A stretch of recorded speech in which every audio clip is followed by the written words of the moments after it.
IIT Roorkee में भूकंप और भूस्खलन को लेकर जिलेवार अध्ययन किया जारी। भूकंप और भूस्खलन को लेकर सीएम का बयान, का प्रत्येक परिवारों के साथ खड़ी है राज्य सरकार। नकली दवाइयों की शिकायतों पर सीएम का एक्शन। नकली दवाइयों की मिल रही थी शिकायतें, कारोबारियों पर होगी कड़ी कार्रवाई। हल्द्वानी पहुंचे पर्यवेक्षक सुखदेव पांसे का नेता प्रतिपक्ष और पूर्व विधायक संजीव आर्य ने किया भव्य स्वागत। संगठन की मजबूती को लेकर की बैठक। रायवाला के छिदरवाला में कांग्रेस पदाधिकारियों की बैठक। केंद्रीय पर्यवेक्षक ने संगठन मजबूती की चर्चा। जिलाध्यक्ष के नाम पर लिए गए सुझाव। कल के मुआनी में सातू आठू पर संपन्न। डीडीआर विधायक ने किया महोत्सव का समापन। ग्रामीण कलाकारों ने बिखेरी सांस्कृतिक छटा।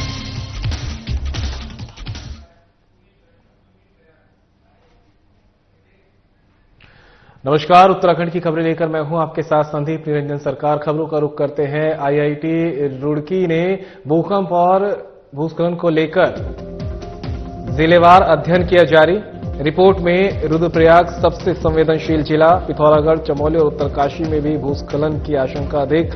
हिमालय भूगोल और भारी बारिश की वजह से पहले भी कई बार बढ़ चुका आपदा का खतरा। भूकंप और भूस्खलन को लेकर सीएम धामी का आया बयान। सभी एजेंसी अलर्ट मोड पर। प्राकृतिक आपदा को लेकर लगातार की जा रही समीक्षा। मानसून का चल रहा समय। एसडीआरएफ, एनडीआरएफ और आपदा प्रबंधन विभाग सतर्क। आपदा में प्रभावितों की हो रही हर संभव मदद। प्रत्येक परिवारों के साथ खड़ी है राज्य सरकार, कहना है सीएम धामी का। उस पर हम लोग लगातार समीक्षा कर रहे हैं और सभी को अलर्ट मोड में रहने के लिए पहले ही कहा गया है। अभी जब तक मानसून का ये समय चल रहा है तब तक पूरी तरह से सारी मशीनरी, सारे हमारे डिपार्टमेंट, एनडीआरएफ, एसडीआरएफ सभी लोग सक्रिय हैं।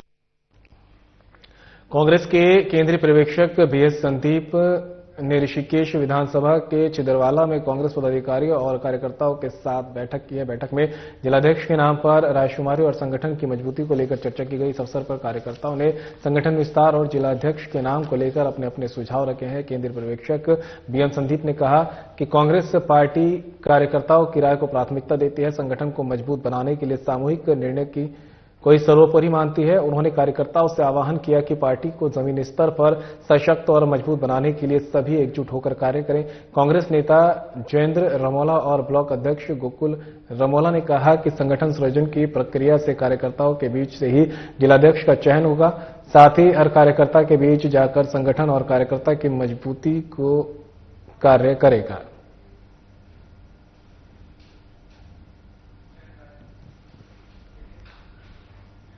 रामगंगा घाटी मुवानी की पुरानी परंपरा लोक संस्कृति को सहेजने के लिए सातू आठू महोत्सव समिति मुवानी द्वारा 3 दिवसीय सातू आठू महोत्सव का आयोजन किया, जिसका समापन मुख्य अतिथि डीडीआर के विधायक विशन सिंह चुफाल ने किया। विधायक चुफाल ने कहा कि सातू आठू पर्व हमारी संस्कृति की पहचान है और इस प्रकार के सामूहिक आयोजन से उनके बारे में जानने का मौका हमारी नई पीढ़ी को मिलता है। साथ ही ग्रामीण स्तर के कलाकारों को अपनी प्रतिभा दिखाने का मौका मिलता है। मौके चौसाली बाजार में विधायक चुफाल का लोगों ने ढोल नगाड़ों के साथ स्वागत किया। कार्यक्रम स्थल में स्कूली छात्राओं ने वंदना और स्वागत गीत, सांस्कृतिक कार्यक्रम प्रस्तुत किए। ग्रामीण महिलाओं की टीम ने चांचरी गाई।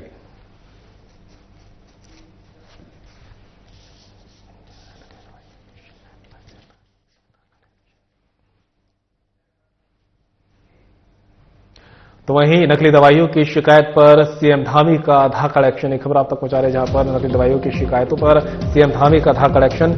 नकली दवाइयों की मिल रही थी शिकायतें, मुख्य सेवक की चेतावनी। नकली दवाइयों के कारोबारियों पर होगी कड़ी कार्रवाई। जिलाधिकारियों, पुलिस और स्वास्थ्य विभाग को दिए कड़े निर्देश। राज्य में सघन अभियान चलाकर नकली दवाइयों के पूरे नेटवर्क को करे ध्वस्त। जन स्वास्थ्य से किसी भी प्रकार का समझौता बर्दाश्त नहीं, कहना सीएम धामी का। अंतिम चयन तक पहुंचकर अपराधी को देंगे कठोर सजा। नकली दवाइयां बनाने और बेचने वालों के खिलाफ होगी बड़ी कार्रवाई।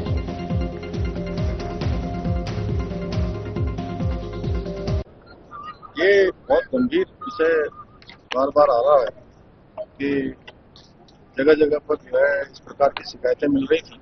उसके लिए हमने सख्त कार्रवाई के आदेश दिए हैं और जो भी इसमें दोषी पाया जाएगा, पकड़ा जाएगा, उनके खिलाफ हम कठोर कार्रवाई करेंगे, क्योंकि ये बहुत गंभीर विषय है। लोगों को जो है नकली दवाइयां किसी भी कीमत पर नहीं मिलनी चाहिए और जो भी इसमें ऐसे अपराध में पाया जाएगा और जो लोग इसके सप्लाई करने वाले होंगे उनके खिलाफ भी हम अंतिम टाइम तक इस पर कार्रवाई करेंगे।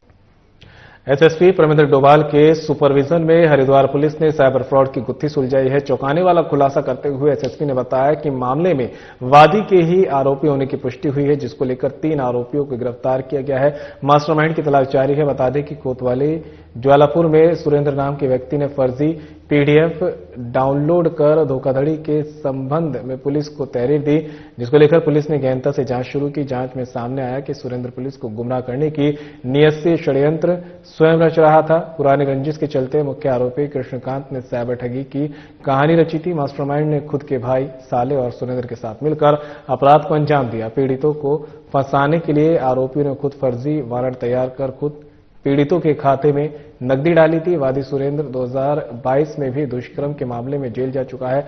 आरोपियों के कब्जे से कंप्यूटर, प्रिंटर, गैर जमानती वारंट सहित अहम दस्तावेज बरामद हुए हैं। पुलिस टीम द्वारा मामले में वैधानिक कार्रवाई की जा रही है।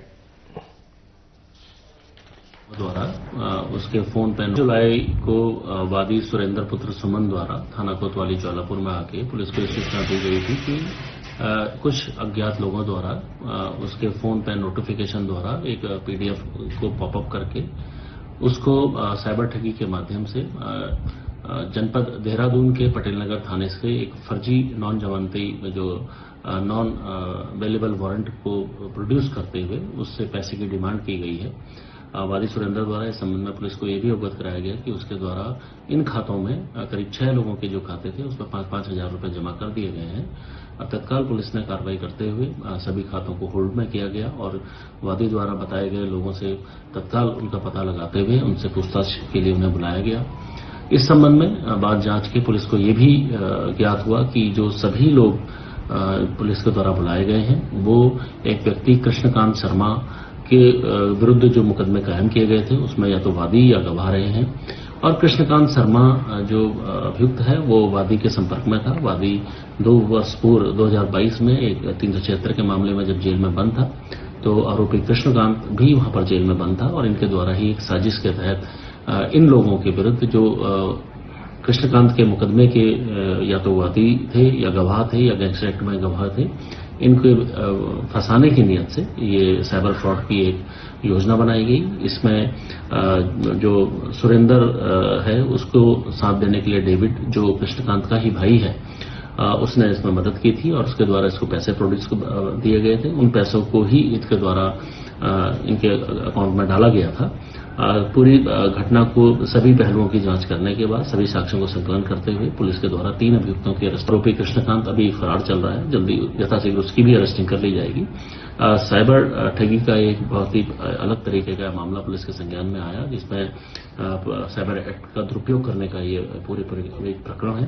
पुलिस के द्वारा इसको सफलतापूर्वक खोला गया है। मैं समूचे जनपद हरिद्वार पुलिस और हमारी सीआईयू यूनिट और इंस्पेक्टर ज्वालापुर को बधाई देता हूं। उनके द्वारा बहुत ही कम समय में और सही खुलासा इस पर किया गया। और रुकेंगे छोटी सी ब्रेक के लिए, कहीं मत जाएगा, जल्द होंगे हादसे।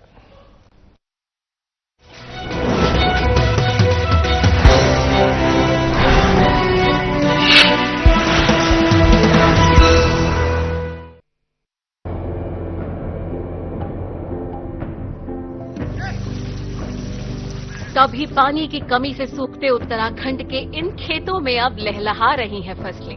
राज्य में सिंचाई की आधुनिक तकनीकी ने खोल दिए हैं किसानों के तरक्की के द्वार। इन सीढ़ीदार खेतों में प्राकृतिक स्रोतों के जरिए पानी पहुंचाना हमेशा चुनौतीपूर्ण रहा है, लेकिन उत्तराखंड सरकार की पहल से सोलर पंप लिफ्ट सिंचाई योजना निर्माण के जरिए पानी को खेतों तक पहुंचाना हो गया है बेहद आसान। लघु सिंचाई परियोजना के तहत सिंचाई के लिए बने सोलर वाटर लिफ्टिंग सिस्टम व अलग अलग तकनीकी से बनाए गए पानी के टैंकों ने पहाड़ की खेती किसानी को दिए हैं नए आयाम। सिंचाई होने से किसान बंजर पड़े खेतों पर नकदी फसलें उगाकर कर रहे हैं लाखों की कमाई। सौर ऊर्जा से चलने वाले पंपिंग सिस्टम से किसानों की बिजली पर निर्भरता भी हो गई है खत्म। सरकार का किसानों की आय दोगुना करने का संकल्प हो रहा है पूरा। हमारे गांव में सोलर लिफ्टिंग पंपिंग योजना शुरू की गई, जहां पर हमारे समस्त गांववासी पुरानी खेती झंगोरा मंडवा और गेहूं, मक्की उस पे निर्भर थे। आज इस सोलर पंप लगने से पूरे गांव में सिंचाई पर्याप्त रूप से हुई और हमने यहाँ पर नकदी फसलों का कार्य शुरू किया, जहाँ पर हमने शिमला मिर्च, बीन्स और टमाटर लगाने शुरू करे। जिन खेतों पे कुछ नहीं होता था, आज वहाँ पर नकदी फसलें बहुत अच्छी हो रही है और बहुत अच्छा दाम कमाया। पूरे गांव वालों को बहुत बड़ा फायदा मिला। अब तक सोलर पंप सिस्टम के तहत राज्य भर में 497 जियो और आरसीसी टैंकों का किया गया है निर्माण। स्थानीय संसाधनों के सतत प्रबंधन से उत्पादकता और ग्रामीण समुदाय की आय में वृद्धि करने के लिए प्रतिबद्ध है उत्तराखंड सरकार। सौर ऊर्जा से समृद्ध किसान, समृद्ध प्रदेश। उत्तराखंड, जहां हर सुबह शुरू होती है योग से। राज्य को योग व वेलनेस की वैश्विक राजधानी बनाने के लिए उत्तराखंड कैबिनेट ने देश की पहली योग नीति 2025 को दे दी है मंजूरी।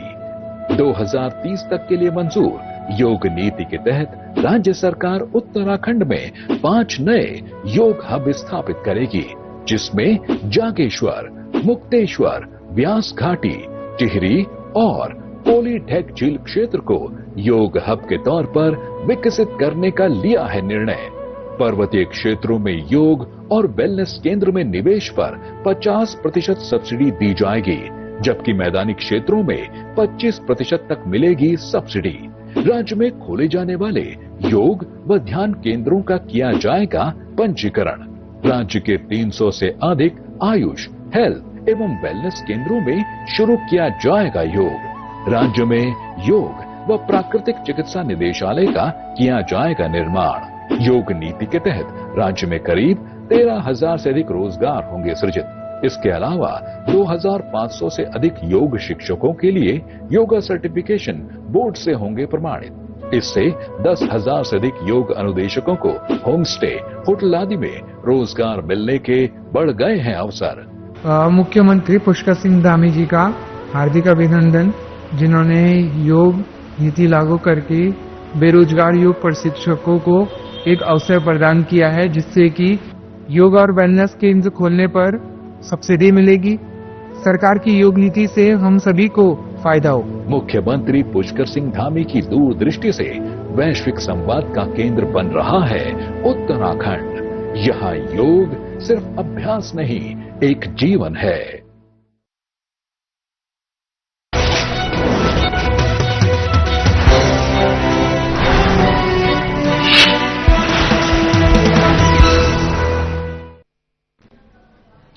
ब्रेक के बाद आप सभी का स्वागत है। खबरों में आगे बढ़ते हैं। थल थाने के नए थानाध्यक्ष प्रकाश चंद्र पांडे ने कार्यभार लेते ही आज थल थाना परिसर में सीएलजी, पीस कमेटी, जनप्रतिनिधियों, व्यापारियों और टैक्सी यूनियन के साथ मित्र पुलिस से सौहार्दपूर्ण संबंध और क्षेत्र की कानून व्यवस्था के मद्देनजर महत्वपूर्ण बैठक की। नए थानाध्यक्ष प्रकाश चंद्र पांडे ने पुलिस और जनमानस के बीच बेहतर संवाद बनाकर समस्याओं का शीघ्र निस्तारण करने की बात कही। साथ ही मादक पदार्थों की तस्करी और उसका उपयोग के विरुद्ध पुलिस की सतत कार्रवाई की जानकारी दी। वहीं उन्होंने धोखाधड़ी, अज्ञात लिंक, कॉल, मैसेज से सावधान रहने और युवाओं को नशे से दूर रहने की अपील की है। सड़क सुरक्षा नियम में हेलमेट, सीट बेल्ट का अनिवार्य प्रयोग करने के साथ नशे की हालत में वाहन न चलाने और क्षेत्र में शांति, सौहार्द और सामाजिक समरसता बनाए रखने के लिए किसी विवाद, घटना की सूचना तुरंत पुलिस को देने की भी अपील की।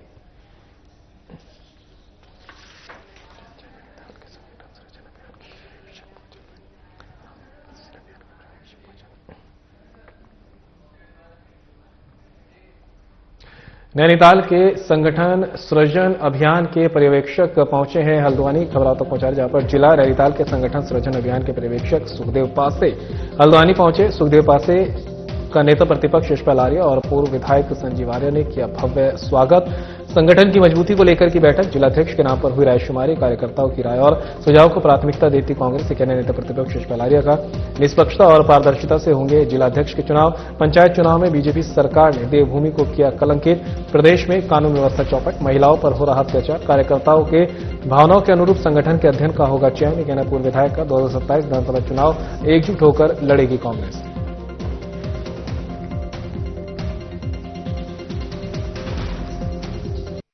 कार्यकर्ता से सिविल सोसाइटी के लोगों से भी मिलने का वहां पर प्रयास किया गया है तो मैं आपसे ये चाहता हूं कि जब इतनी दूर से हमारे पर्यवेक्षक महोदय हमारे बीच आए हैं तो हम सबका भी नैतिक कर्तव्य, धर्म और एक दायित्व बनता है कि हम भी पार्टी की बेहतरी के लिए, संगठन को मजबूत करने के लिए, संगठन को सशक्त बनाने के लिए हम भी अपनी राय अवश्य पर्यवेक्षक महोदय तक अवश्य दें। क्योंकि देखिए अक्सर ये जो प्रोसेस होती है, हमारे पास काफी लोग ऐसे आते हैं कि वो बाद में कहते हैं कि हमको नहीं पता चल पाया कि पर्यवेक्षक महोदय कब आए, कब चले गए, कहां पर मिली। पूरी ट्रांसपेरेंसी है, देखिए पूरी पारदर्शिता है। पूरा प्रोग्राम सोशल मीडिया के माध्यम से भी किस ब्लॉक में किस दिन का कार्यक्रम है, किस नगर में किस दिन का कार्यक्रम है। इसके अलावा पर्यवेक्षक महोदय कहां पर ठहरे हुए हैं, हमारे जितने भी हमारे पर्यवेक्षक के संग सहभागी महोदय का आए हुए हैं, सबके नंबर्स वगैरह भी सोशल। और मेरे प्रिय नौजवान साथी, आज एक नई शुरुआत होगी। जनगण संगठन ये शब्द संगठन के आकार को और उसमें सुनिश्चित करने जा रहे हैं। संगठनात्मक ढांचे को एक आकार देने की दिशा में यह पहला कदम है। इसके प्रणेता हैं हमारे नेता, हम सब के नेता, इसकी आवाज नेता, हम सब के नेता, देश के नेता, देश की आवाज आदरणीय राहुल गांधी। और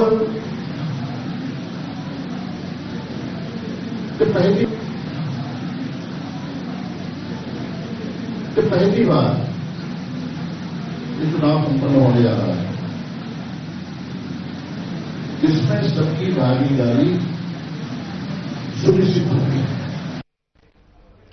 पिथौरागढ़ की कोतवाली गंगोली हाट पुलिस ने स्थानीय लोगों के साथ गोष्ठी की। एसपी रेखा यादव के निर्देश में प्रभारी निरीक्षक कोतवाली गंगोली हाट कैलाश चंद जोशी ने कोतवाली गंगोली हाट परिसर में एक गोष्ठी का आयोजन किया। गोष्ठी में थाना क्षेत्रांतर्गत निवासरत सीएलजी मेंबर, व्यापार मंडल, टैक्सी यूनियन, पीस कमेटी और वरिष्ठ नागरिकों ने प्रतिभाग किया। जनपद पुलिस का उद्देश्य पुलिस और जनमानस के बीच बेहतर संवाद स्थापित कर समस्याओं का त्वरित निस्तारण करना है, जिससे पुलिसिंग और अधिक प्रभावी और जनहितकारी बन सके। कार्यक्रम में उपस्थित जन समुदाय को साइबर क्राइम जैसे ऑनलाइन धोखाधड़ी से बचाव, अज्ञात लिंक, कॉल, मैसेज से सावधान रहना, साइबर हेल्पलाइन नंबर 1930 की जानकारी दी। साथ ही युवाओं को नशे से दूर रहने और के लिए प्रेरित करना और मादक पदार्थों की तस्करी और उपयोग के विरुद्ध पुलिस की सतत कार्रवाई की जानकारी भी साझा की। आमजन को सड़क सुरक्षा, हेलमेट और सीट बेल्ट का अनिवार्य उपयोग, नशे की हालत में वाहन न चलाने की अपील की गई है। सामाजिक समरसता बनाए रखने और किसी भी विवाद की सूचना तुरंत पुलिस को देने की अपील भी की।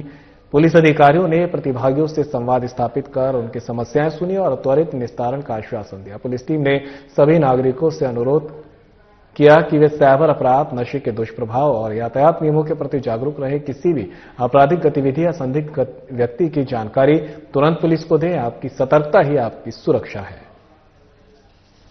अनावश्यक रूप से टच ना करें, ठीक है। कोई ओटीपी मांग रहा है, ओटीपी पे झांसे में न जाए।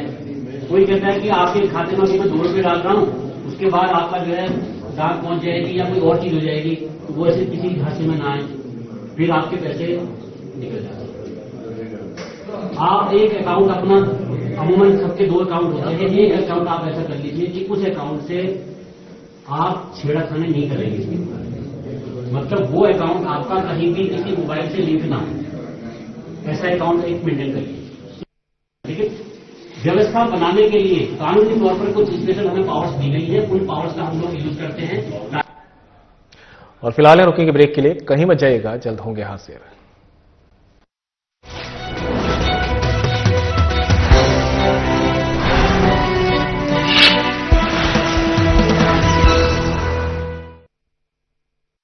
रुड़की विकास प्राधिकरण द्वारा सर्वसाधारण के लिए महत्वपूर्ण जानकारी।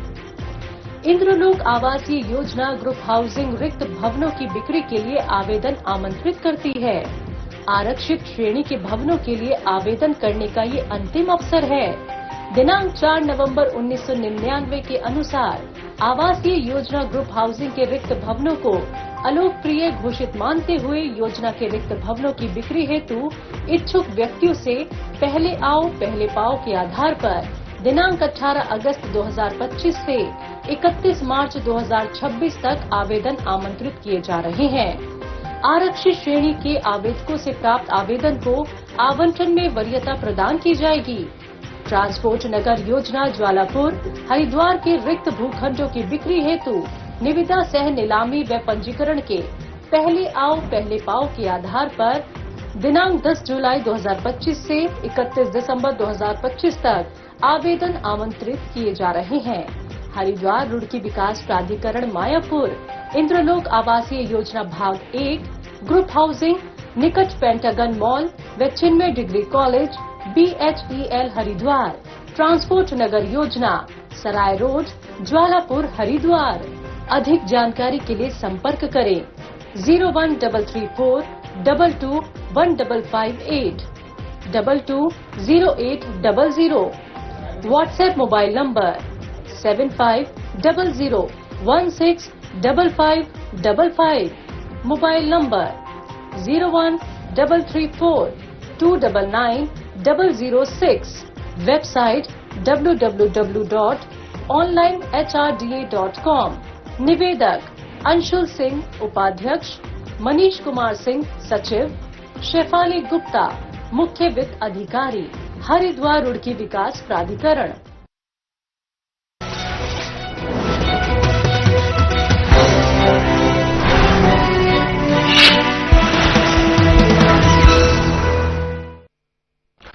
ब्रेक के बाद आप सभी का स्वागत है। खबरों में आगे बढ़ते हैं। आईजी कानून व्यवस्था ने की है प्रेस कॉन्फ्रेंस। ये खबर आप तक पहुंचा रहे, जहां पर आईजी अपराध एवं कानून व्यवस्था डॉक्टर नीलेश आनंद भरणे ने की प्रेस वार्ता। ऑपरेशन कालनेमी अभियान के तहत कार्रवाइयों और उपलब्धियों को लेकर दी जानकारी। सीएम धामी के निर्देश पर देवभूमि में आस्था और सनातन की रक्षा के लिए चलाया गया अभियान ऑपरेशन कालनेमी की रही उल्लेखनीय सफलता। अभियान के तहत 5,500 से अधिक लोगों का किया गया सत्यापन।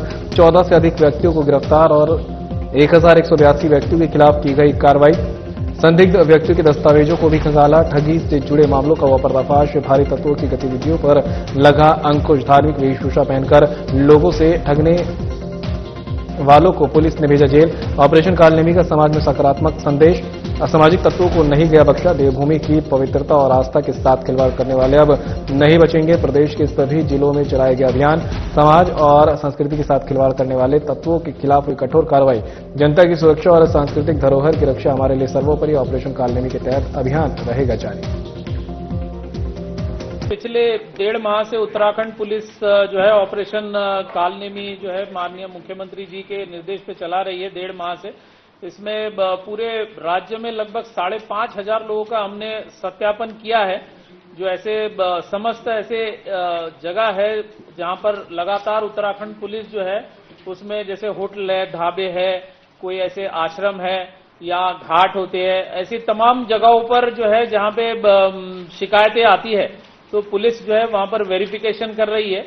तो इसमें वेरिफिकेशन में लगभग 1150 लोगों पे अब तक उत्तराखंड पुलिस ने कार्रवाई करी है। 20 से ज्यादा इसकी एफआईआर हुई है।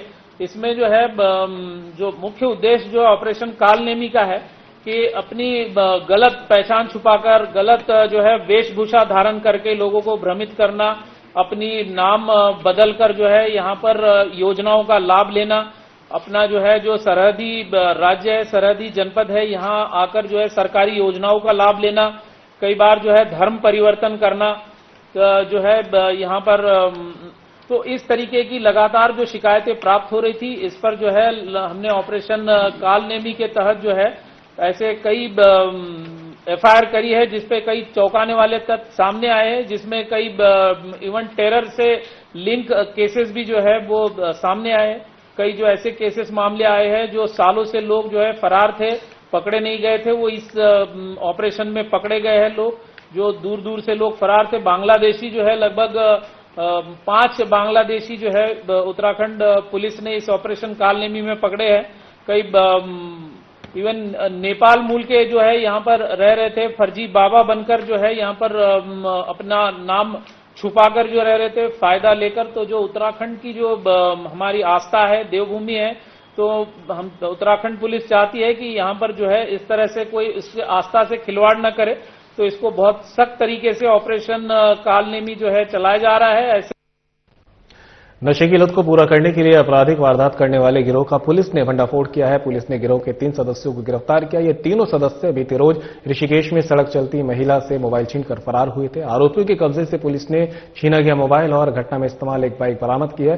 कोतवाल प्रदीप राणा ने बताया कि तीनों आरोपियों की पहचान दीपक पाठक, अमन राजभर और महावीर के रूप में हुई है। पूछताछ में तीनों आरोपियों ने नशे की लत को पूरा करने के लिए मोबाइल छीनने की वारदात करने का जुर्म कबूल किया है। आरोपियों के आपराधिक इतिहास की जानकारी की जा रही है। फिलहाल सभी आरोपियों को कोर्ट के आदेश पर पुलिस ने जेल भेज दिया है। पुलिस ने मामले में अग्रिम जांच और कार्रवाई शुरू कर दी है। कोतवाल ने बताया कि घटना मॉडर्न स्कूल के पास हुई थी। मामले में पीड़िता की भाभी अंजू देवी निवासी गोविंद नगर ने तहरीर देकर मुकदमा दर्ज कराया है।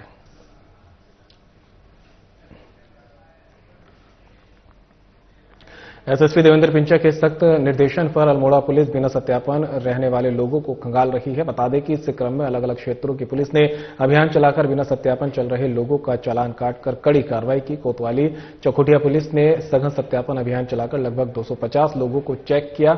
इस दौरान पुलिस ने बिना सत्यापन किराएदार रखने वाले 2 मकान मालिकों पर कार्रवाई करते हुए 10-10 हजार रुपए के चालान किए। क्षेत्र में बिना सत्यापन फर्ड फेरी मजदूरी करने वाले कुल 4 बाहरी लोगों पर कार्रवाई की गई। वहीं कोतवाली द्वारा हाट पुलिस टीम ने थाना क्षेत्र में बिना सत्यापन फटफेरी मजदूरी करने वाले 2 बाहरी लोगों के खिलाफ चालानी कार्रवाई की है। वहीं थाना सर्ट पुलिस टीम ने थाना क्षेत्र में बिना सत्यापन फटफेरी मजदूरी करने वाले कुल 6 बाहरी लोगों पर पुलिस अधिनियम के तहत कार्रवाई की।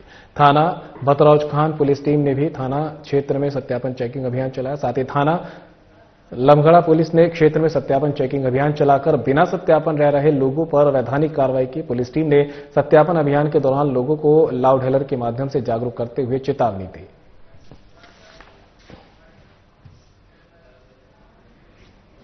और फिलहाल इस बुलेटिन में मेरे साथ इतना ही। दीजिए इजाजत। नमस्कार।